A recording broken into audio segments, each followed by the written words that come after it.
Eco-Socialism and Democratic Planning by Michael Lowy. If capitalism can't be reformed to subordinate profit to human survival, what alternative is there but to move to some sort of nationally and globally planned economy? Problems like climate change require the visible hand of direct planning.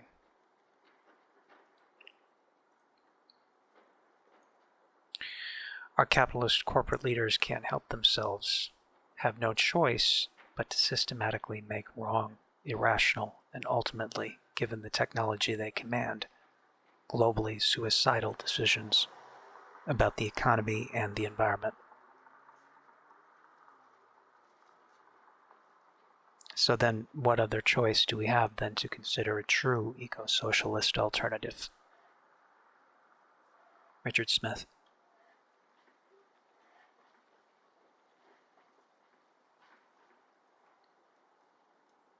Eco-socialism is an attempt to provide a radical civilizational alternative to what Marx called capitalism's destructive progress.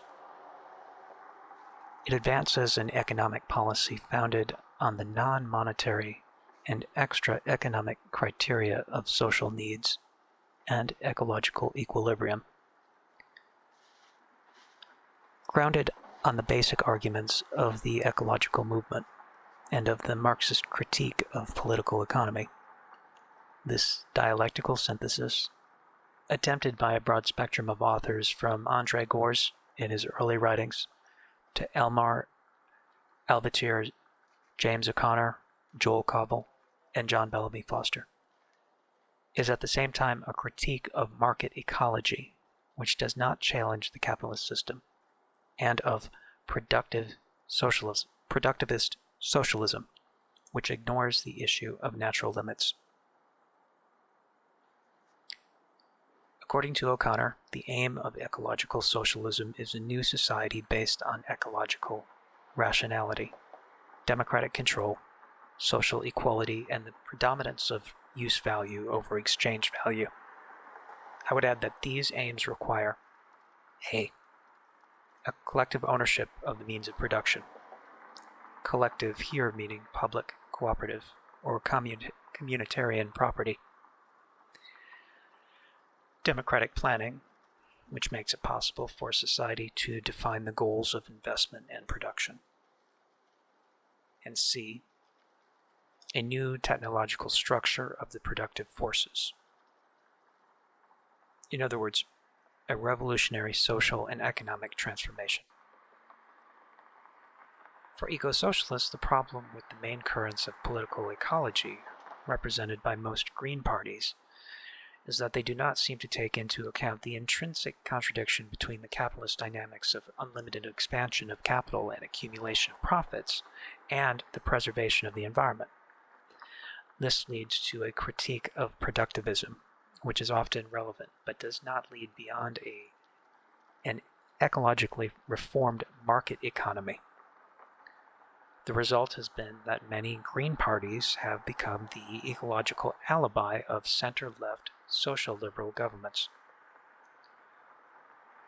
On the other hand, the problem with the dominant trends of the left during the 20th century, social democracy and the Soviet-inspired communist movement, is their acceptance of the actually existing pattern of productive forces.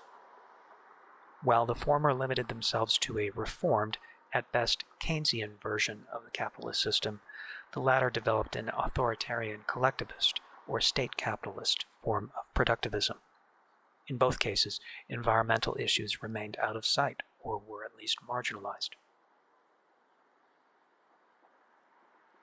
Marx and Engels themselves were not unaware of the environmental destructive consequences of the capitalist mode of production. There are several passages in Capital and other writings that point to this misunderstanding. Moreover, they believed that the aim of socialism is not to produce more and more commodities, but to give human beings free time to fully develop their potentialities. To this extent, they have little in common with productivism. That is, with the idea that the unlimited expansion of production is an aim in itself. However, the passages in their writings to the effect that socialism will permit the development of productive forces beyond the limits imposed on them by the capitalist system imply that socialist transformation concerns only the capitalist relations of production, which have become an obstacle. Chains is the term often used, to the free development of the existing productive forces. Socialism would mean, above all, the social appropriation of these productive capacities, putting them at the service of the workers. To quote a passage from Anti-Düring, a canonical work for many generations of Marxists, under socialism, society takes possession openly and without detours of the productive forces that have become too large for the existing system. The experience of the Soviet Union illustrates the problems that result from such a collectivist appropriation of the capitalist productive apparatus. From the beginning, the thesis of the socialization of the existing productive forces predominated. It is true that during the first years after the October Revolution, an ecological current was able to develop and certain limited environmental protection measures were taken by the Soviet authorities. But with the process of Stalinist bureaucratization, productivist methods both in industry and agriculture were imposed by totalitarian means, while ecologists were marginalized or limited.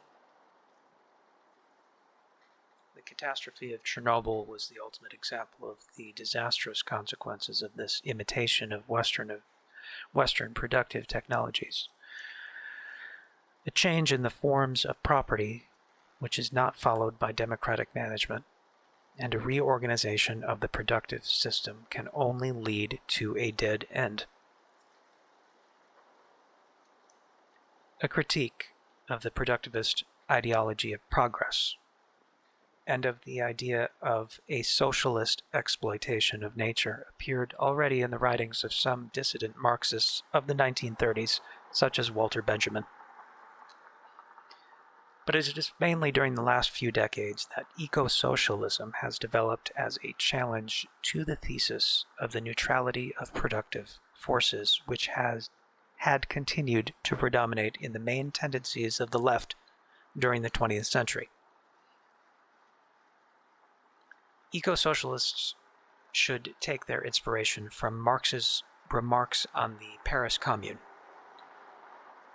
Workers cannot take possession of the capitalist state apparatus and put it to work at their service. They have to break it and replace it by a radically different, democratic, and non-statist form of political power. The same applies, mutatis mutandis, to the productive apparatus, which is not neutral but carries in its structure the imprint of its development at the service of capital accumulation and the unlimited expansion of the market. This puts it in contradiction with the needs of environmental protection and with the health of the population. One must therefore revolutionize it in a process of radical transformation. Of course, many scientific and technological achievements of modernity are precious, but the whole productive system must be transformed, and this can be done only by eco-socialist methods, i.e. through a democratic planning of the economy, which takes into account the preservation of the ecological equilibrium. This may mean for certain branches of production to discontinue them. For example, nuclear plants, certain methods of mass industrial fishing, which are responsible for the near extermination of several species in the seas, the destructive logging of tropical forests, etc. The list is very long.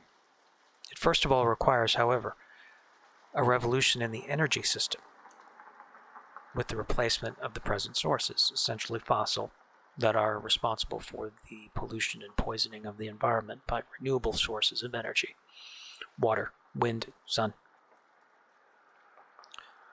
The issue of energy is decisive because fossil energy, coal, oil, is responsible for much of the planet's pollution, as well as the disastrous climate change. Nuclear energy is a false alternative, not only because of the danger of new Chernobyls, but also because nobody knows what to do with the thousands of tons of radioactive waste, toxic for hundreds, thousands, and in some cases millions of years, and the gigantic masses of contaminated, obsolete plants. Solar energy, which has never aroused much interest in capitalist societies, not being profitable or competitive, must become the object of intensive research and development and play a key role in the building of an alternative energy system. All this must be accomplished under the necessary condition of full and equitable employment. This condition is essential not only to meet the requirement of social justice, but in order to assure working class support for the process of structural transformation of the productive forces. This process is impossible without public control over the means of production and planning, i.e., public decisions on investment and technological change, which must be taken away from the banks and capitalist enterprises in order to serve society's common good. But putting these decisions into the hands of workers is not enough. In Volume 3 of Capital, Marx defined socialism as a society where the associated producers rationally organize their exchange, Stoffwechsel, with nature. But in Volume 1 of Capital, there is a broader approach. Socialism is conceived as an association of free human beings, Menschen, which works with common Gemeinschaftlichen means of production. This is a much more appropriate conception. The rational organization of production and consumption has to be the work not only of the producers but also of the consumers. In fact, the whole of society, with its productive and non-productive population, which includes students, youth, housewives and husbands, pensioners, etc. The whole society in this sense will be able to choose democratically which productive lines are to be privileged and how much resources are to be invested in education, health, or culture. The prices of goods themselves would not be left to the laws of supply and demand, but determined as far as possible according to social, political, and ecological criteria. Initially, this might only involve taxes on certain products and subsidized prices for others, but ideally, as the transition to socialism moves forward, more and more products and services would be distributed free of charge, according to the will of the citizens. Far from being despotic in itself, democratic planning is the exercise by a whole society of its freedom of decision. This is what is required for liberation from the alienating and reified economic laws and iron cages of capitalist and bureaucratic structures. Democratic planning combined with the reduction of labor time would be a decisive step of humanity toward what Marx called the kingdom of freedom. This is because a significant increase of free time is in fact a condition for the participation of working people in the democratic discussion and management of the economy and the society. Partisans of the free market point to the failure of Soviet planning as a reason to reject out of hand any idea of an organized economy. Without entering the discussion on the achievements and miseries of the Soviet experience, it was obviously a form of dictatorship over needs. To use the expression of Gregory Marcus and his friends at the Budapest School, a non-democratic and authoritarian system that gave a monopoly over all decisions to a small oligarchy of techno-bureaucrats.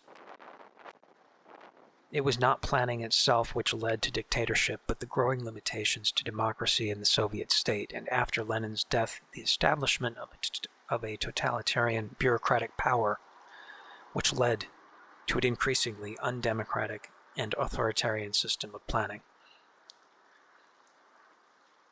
If socialism is defined as the control by the workers and the population in general of the process of production, the Soviet Union under Stalin and his successors was a far cry from it.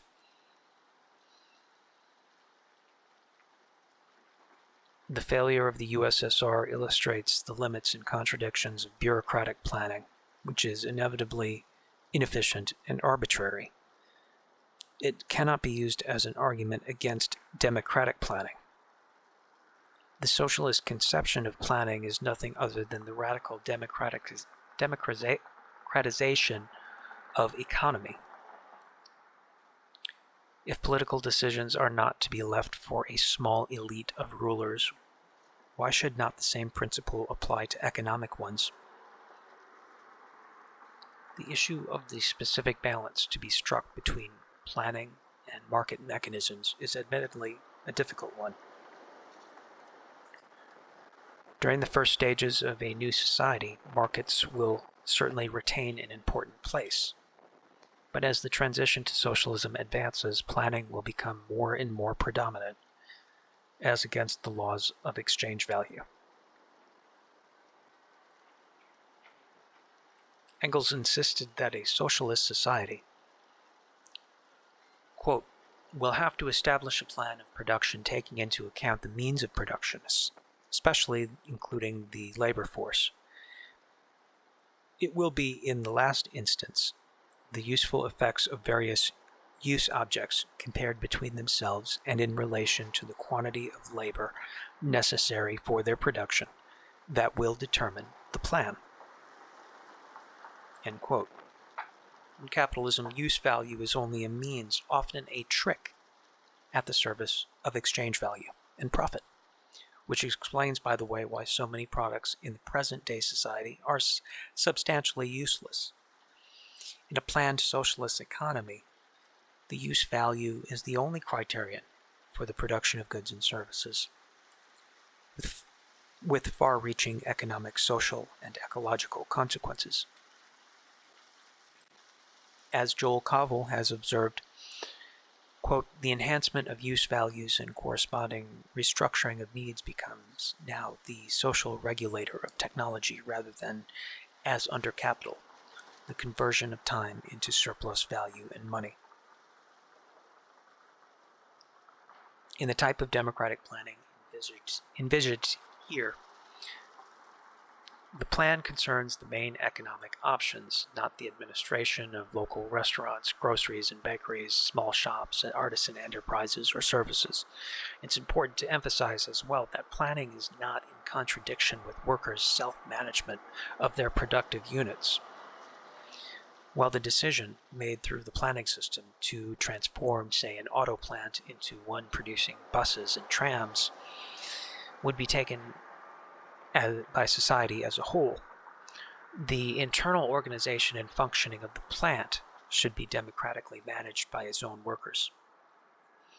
There's been much discussion on the centralized or decentralized character of planning, but it could be argued that the real issue is democratic control of the plan at all levels, local, regional, national, continental, and hopefully international, since ecological issues such as global warming are planetary and can be dealt with only on a global scale.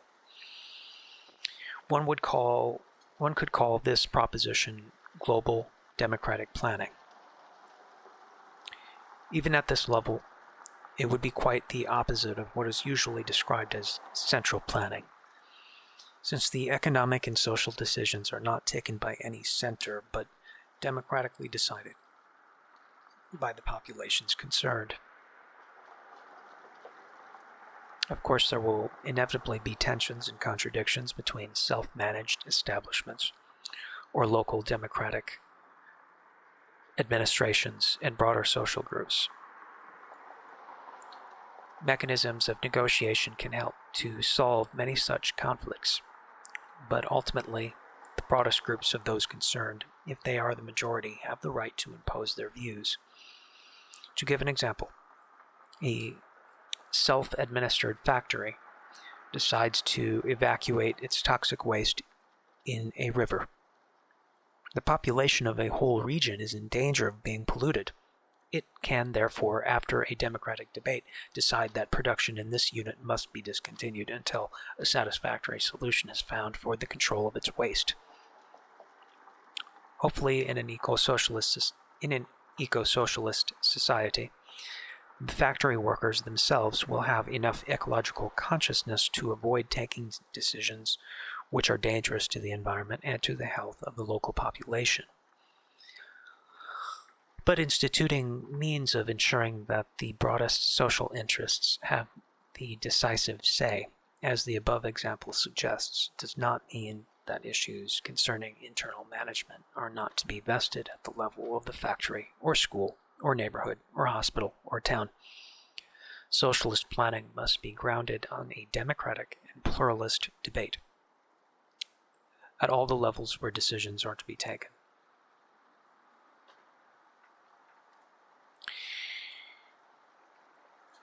As organized in the form of parties, platforms, or any other political movements, delegates to planning bodies are elected and different propositions are submitted to all the people concerned with them.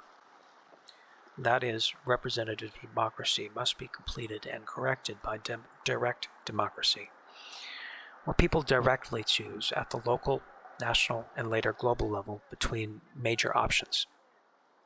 Should public transportation be free? Should the owners of private cars pay special taxes to subsidize public transportation? Should solar energy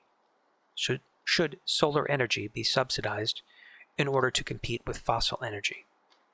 Should the work week be reduced to 30 or 25 hours or less, even if this means a reduction of production? The democratic nature of planning is not incompatible with the existence of experts. Their role is not to decide, but to present their views, often different, if not the opposite, to the democratic process of decision-making. As Ernest Mandel put it, governments, parties, planning boards, scientists, technocrats, or whoever can make suggestions, put forward proposals, try to influence people, but under a multi-party system, such proposals will never be unanimous. People will have the choice between coherent alternatives, and the right and power to decide should be in the hands of the majority of producers, consumers, citizens, not of anybody else. What is paternalistic or despotic about that? What guarantee is there that the people will make the right ecological choices, even at the price of giving up some of their habits of consumption? There is no such guarantee, other than the reasonable expectation that the rationality of democratic decisions will prevail, once the power of commodity fetishism is broken. Of course, errors will be committed by popular choices, but who believes that experts make no errors themselves? One cannot imagine the establishment of such a new society without the majority of the population having achieved by their struggles, their self-education, and their social experience a high level of socialist/ecological consciousness. And this makes it reasonable to suppose that serious errors, including decisions which are inconsistent with environmental needs, will be corrected. In any case, are not the alternatives the blind market or an ecological dictatorship of experts much more dangerous than the democratic process, with all its limitations? It is true that planning requires the existence of executive/technical bodies in charge of putting into practice what has been decided, but they are not necessarily authoritarian if they are under permanent democratic control from below, and include workers' self-management in a process of democratic administration. Of course, one cannot expect the majority of the people to spend all of their free time in self-management or participatory meetings. As Ernest Mandel remarked, self-administration does not entail the disappearance of delegation. It combines the decision-making by the citizens with stricter control of delegates by their respective electorate. Michael Albert's participatory economy, Paracon, has been the object of some debate in the global justice movement. Although there are some serious shortcomings in his overall approach, which seems to ignore ecology and counterposes Paracon to socialism as understood in the bureaucratic/centralized Soviet model, nevertheless, Paracon has some common features with the kind of eco-socialist planning proposed here. Opposition to the capitalist market and to bureaucratic planning, a reliance on workers' self-organization, and anti-authoritarianism. Albert's model of participatory planning is based on a complex institutional construction. Block quote: The participants in participatory planning are the workers' councils and federations, the consumers' councils and federations, and various iteration facilitation boards, IFBs. Conceptually, the planning procedure is quite simple. An IFB announces what we call indicative prices for all goods, resources, categories of labor, and capital. Consumers' councils and federations respond with consumption proposals, taking the indicative prices of final goods and services as estimates of the social cost of providing them. Workers' councils and federations respond with production proposals, listing the outputs they would make available and the inputs they would need to produce them. Again, taking the indicative prices as estimates of social benefits of outputs and true opportunity costs of inputs. An IFB then calculates the excess demand or supply for each good and adjusts the indicative price for the good up or down in light of the excess demand or supply and in accord with socially agreed algorithms. Using the new indicative prices, consumers and workers' councils and federations revise and resubmit their proposals.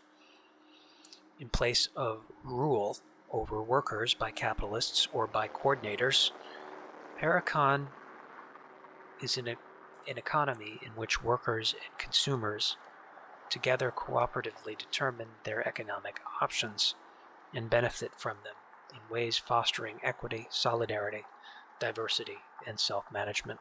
End quote.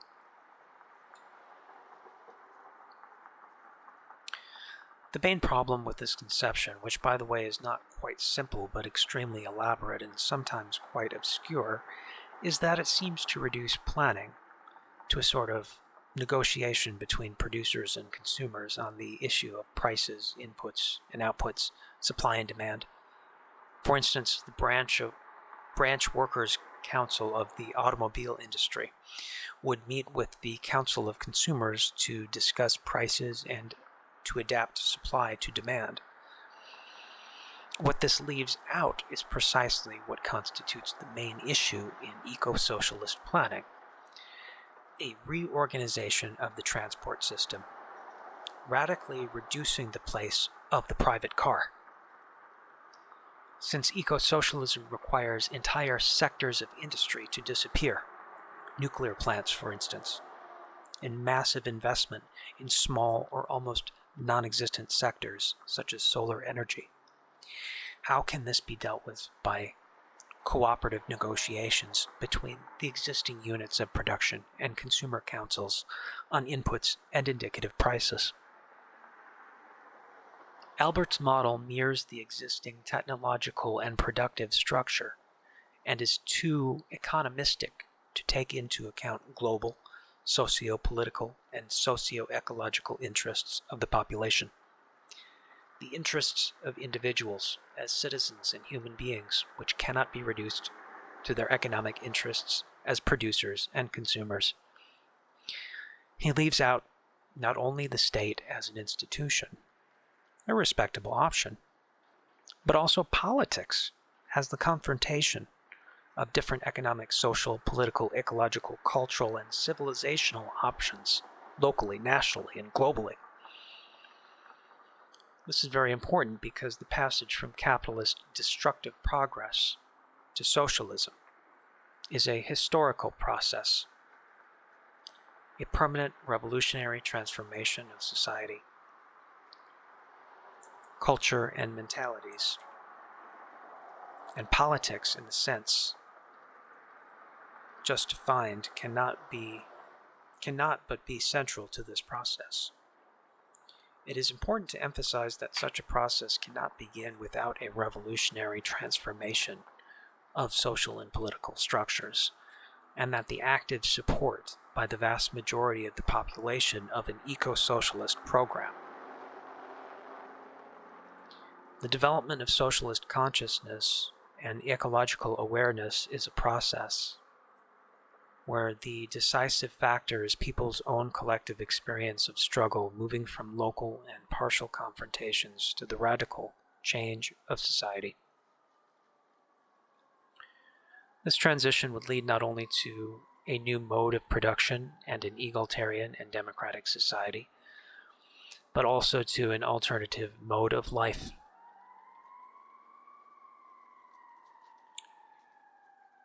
A new eco-socialist civilization, beyond the reign of money, beyond consumption habits artificially produced by advertising, and beyond the unlimited production of commodities that are useless and/or harmful to the environment. Some ecologists believe that the only alternative to productivism is to stop growth altogether, or to replace it by negative growth, what the French call décroissance, and drastically reduce the excessively high level of consumption of the population by cutting by half the expenditure of energy, by renouncing individual family houses, central heating, washing machines, etc. Since these and similar measures of draconian austerity risk being quite unpopular, some of the advocates of décroissance play with the idea of a sort of ecological dictatorship.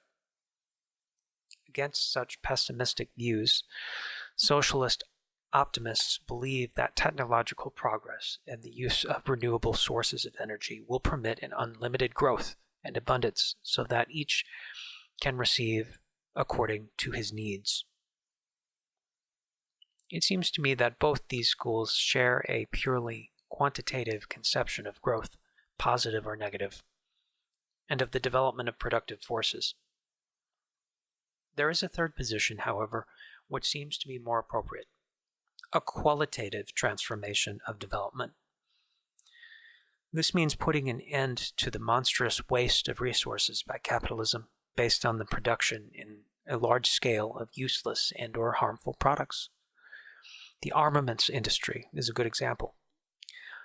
But a great part of the goods produced in capitalism, with their inbuilt obsolescence, have no other usefulness but to generate profit for big corporations.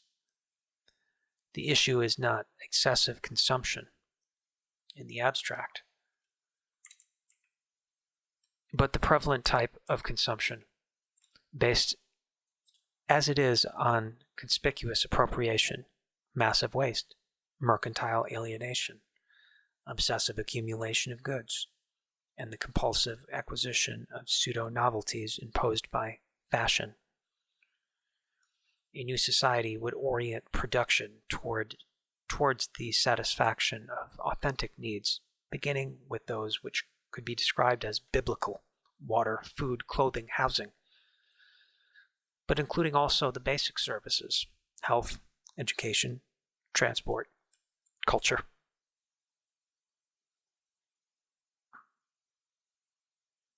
Obviously, the countries of the South, where these needs are very far from being satisfied, will need a much higher level of development, building railroads, hospitals, sewage systems, and other infrastructures than the advanced industrial ones. But there is no reason why this cannot be accomplished with a productive system that is environment-friendly and based on renewable energies. These countries will need to produce large amounts of food to nourish their hungry populations. But this can be much better achieved, as the peasant movements organized worldwide in the Via Campesina network have been arguing for years, by peasant biological agriculture based on family units, cooperatives, or collectivist farms, than by the destructive and antisocial methods of industrial agrobusiness based on the intensive use of pesticides, chemicals, and GMOs. Instead of the present monstrous debt system and the imperialist expansion of the resources of the South by the industrial capitalist countries, imperialist exploitation of the resources by the South, in the South by the industrial capitalist countries, there would be a flow of technical and economic help from the North to the South, without the need, as some Puritan and ascetic ecologists seem to believe, for the population in Europe or North America to reduce their standard of living in absolute terms. Instead, they will only get rid of the obsessive consumption induced by the capitalist system of useless commodities that do not correspond to any real need, while redefining the meaning of standard of living to connotate a way of life that is actually richer, while consuming less. How to distinguish the authentic from the artificial, false, and makeshift needs. The advertising industry, introducing needs by mental manipulation, has invaded all spheres of human life in modern capitalist societies. Not only nourishment and clothing, but sports, culture, religion, and politics are shaped according to its rules. It has invaded our streets, mailboxes, TV screens, newspapers, landscapes, in a permanent, aggressive, and insidious way. And it decisively contributes to habits of conspicuous and compulsive consumption. Moreover, it wastes an astronomical amount of oil, electricity, labor time, paper, chemicals, and other raw materials, all paid by the consumers, in a branch of production which is not only useless from a human view, but directly in contradiction with real social needs. While advertising is an indispensable dimension of capitalist market economy, it would have no place in a society in transition to socialism, where it would be replaced by information on goods and services provided by consumer associations. The criterion for distinguishing an authentic from an artificial need would be its persistence after the suppression of advertising. Of course, for some time, old habits of consumption would persist, and nobody has the right to tell the people what their needs are. Changing patterns of consumption is a historical process, as well as an educational challenge. Some commodities, such as the individual car, raise more complex problems.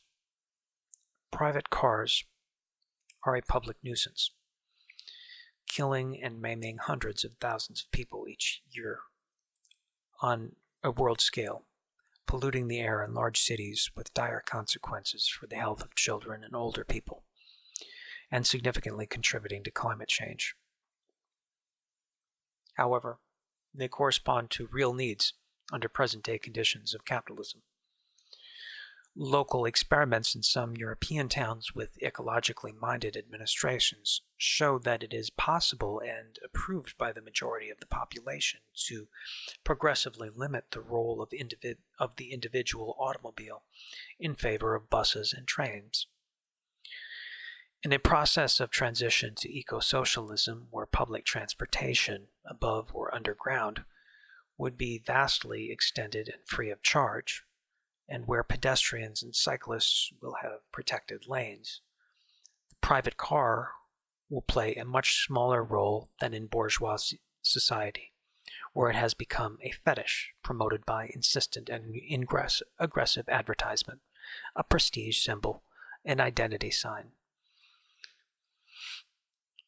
In the US, the driver's license is the recognized ID, and a focus of personal, social, and erotic life.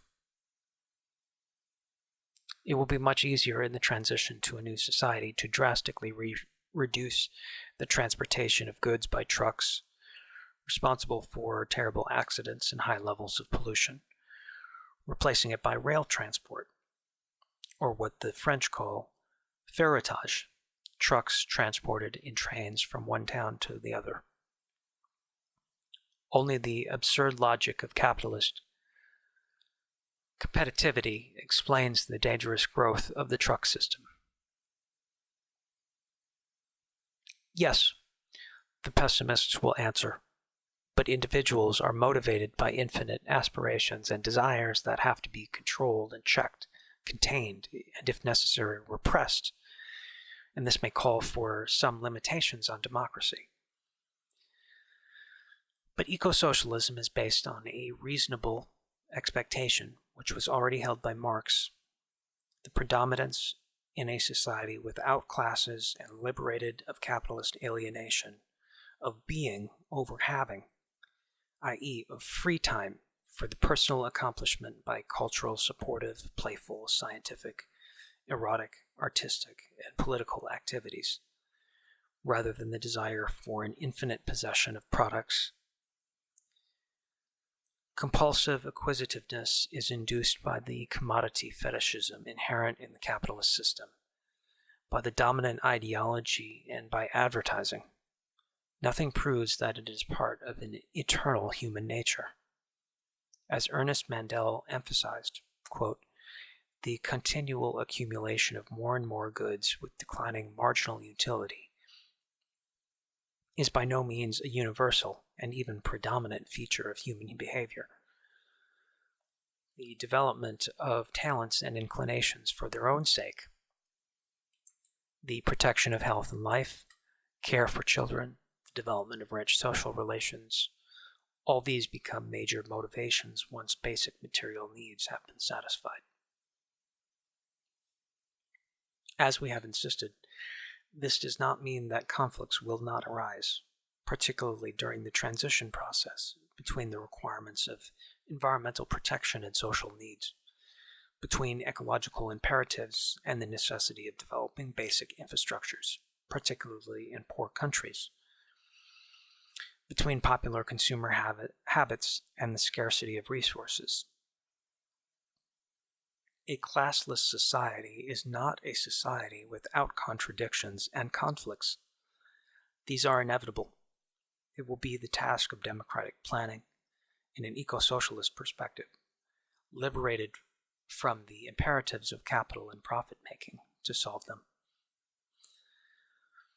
By a pluralist and open discussion, leading to decision-making by society itself. Such a grassroots and participative democracy is the only way, not to avoid errors, but to permit the correction by the social collectivity of its own mistakes. Is this utopia? In its etymological sense, something that exists nowhere. Certainly. But are not utopias, i.e., visions of an alternative future, wish images of a different society, a necessary feature of any movement that wants to challenge the established order? As Daniel Singer explained in his Literary and Political Testament, Whose Millennium, in a powerful chapter entitled Realistic Utopia, quote, if the establishment now looks so solid despite the circumstances, and if the labor movement or the broader left are so crippled, so paralyzed, it is because of the failure to offer a radical alternative. The basic principle of the game is that you question neither the fundamentals of the argument nor the foundations of society. Only a global alternative, breaking with these rules of resignation and surrender, can give the movement of emancipation genuine scope.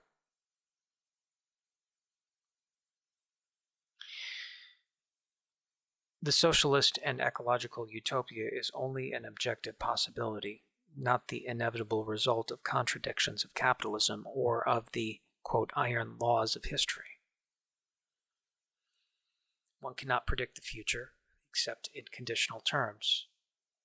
What is predictable is that in the absence of an eco-socialist transformation, of a radical change in the civilizational paradigm, the logic of capitalism will lead to the dramatic ecological disasters,